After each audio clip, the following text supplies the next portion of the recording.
അതുകൊണ്ട് നമുക്ക് അന്യോന്യം സ്നേഹിക്കാം. അതിനൊക്കെ മുമ്പായി എൻ്റെ ദൈവത്തെ ഒന്ന് സ്നേഹിക്കാം. ദൈവത്തെ സ്നേഹിക്കുമ്പോൾ നമുക്ക് എങ്ങനെയാണ് ദൈവത്തോട് സംസാരിക്കാതിരിക്കാൻ കഴിയുക? നമുക്ക് ദൈവത്തോട് സംസാരിക്കാനുള്ള മാർഗം നമ്മുടെ പ്രാർത്ഥനയാണ്.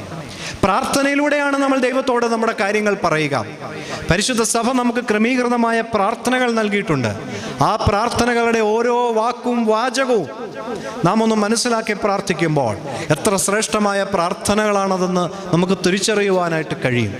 അപ്പോൾ ആ പ്രാർത്ഥനകൾ ഹൃദയത്തിൽ തട്ടി അർത്ഥം മനസ്സിലാക്കി നാം ചൊല്ലുമ്പോൾ തീർച്ചയായിട്ടും ദൈവസന്നിധിയിൽ നമ്മുടെ പ്രാർത്ഥനകൾ കേൾക്കപ്പെടും എന്നുള്ളതിന് യാതൊരു സംശയവുമില്ല.